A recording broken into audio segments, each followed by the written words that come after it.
കല്യാണം കഴിഞ്ഞു 1 വർഷത്തിന് ശേഷം ഒരുപാട് സ്വപ്നങ്ങളുമായി വിമാനം കയറിയതായിരുന്നു അഷറഫ്. അബുദാബിയിലെത്തി. അവിടെ നല്ലൊരു കമ്പനിയിൽ ജോലിയും കിട്ടി. ഏകദേശം നാട്ടിലെ 2 ലക്ഷത്തോളം രൂപ മാസം സാലറി ആയിട്ടുണ്ടായിരുന്നു. ജോലി കിട്ടിയതിന് ശേഷം നാട്ടിൽ 20 സെന്റ് സ്ഥലം മേടിച്ചു. അതിൽ 3000 സ്ക്വയർ ഫീറ്റിന്റെ നല്ലൊരു വീടും പണിതു. ഇടയ്ക്ക് നാട്ടിൽ വന്നു പോയിക്കൊണ്ടിരുന്നു. 10 വർഷത്തോളമായി ഗൾഫ് ജീവിതം തുടങ്ങിയിട്ട്. വീട് പണിക്ക് വേണ്ടി അബുദാബിയിലുള്ള ഒരു ബാങ്കിൽ നിന്നും ലോൺ എടുത്തിരുന്നു. ജീവിതം അങ്ങനെ മനോഹരമായി മുന്നോട്ടു പോയിക്കൊണ്ടിരുന്നു.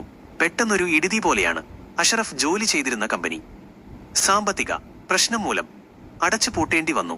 അഷറഫിന്റെ ജോലിയും നഷ്ടപ്പെട്ടു. പെട്ടെന്ന് ജോലി പോയപ്പോൾ അഷറഫ് ആകെ തളർന്നുപോയി. നാട്ടിലെ 40 ലക്ഷത്തോളം രൂപ അബുദാബിയിലെ ബാങ്കിൽ അടക്കുവാനുണ്ട്. ഇനി എന്തു ചെയ്യും? ആ ക്യാഷ് അടക്കാതെ നാട്ടിൽ പോകുവാനും കഴിയുകയില്ല. അവരുടെ കമ്പനി പിരിച്ചുവിട്ടതും ജോലി പോയതുമെല്ലാം ബാങ്കുകാർ അറിഞ്ഞിരുന്നു. സമ്പത്ത് സമൃദ്ധമായ ജീവിതം പെട്ടെന്നാണ് താളം തെറ്റിയത്. 3 മാസമായി ജോലിയില്ലാതെ റൂമിലിരിക്കുന്നു. നാട്ടിലെ വീടും സ്ഥലവും വിൽക്കുകയല്ലാതെ വേറെ ഒരു വഴിയുമില്ല. വീട്ടിലാണെങ്കിൽ പ്രാരാബ്ദം കയറി തുടങ്ങി.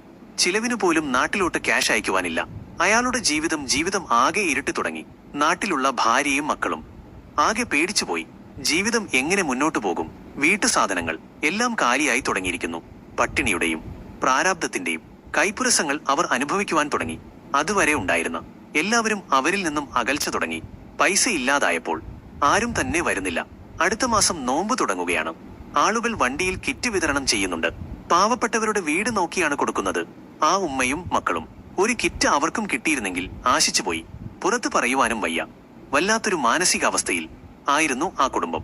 റംസാൻ കിറ്റ് വിതരണം ചെയ്യുന്ന ആളുകൾ വീടിന്റെ വലുപ്പം നോക്കിയാണ് കൊടുക്കുന്നത്. വീടിന്റെ ഉള്ളിലുള്ള ആളുകളുടെ അവസ്ഥ നോക്കുന്നില്ല.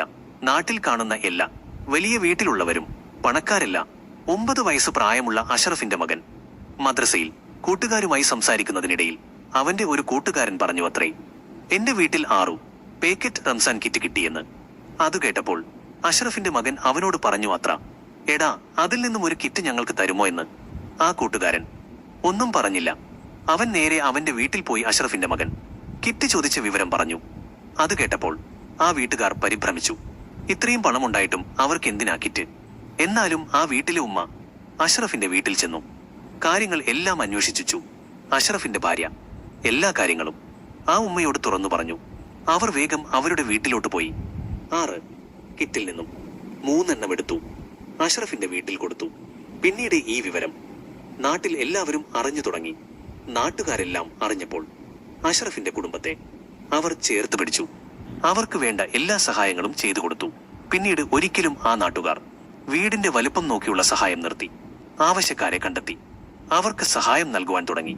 പ്രിയ കൂട്ടുകാരെ, ഈ സ്റ്റോറി ഇവിടെ അവസാനിക്കുന്നു. അടുത്തൊരു സ്റ്റോറിയും മായി പിന്നെ വരാം.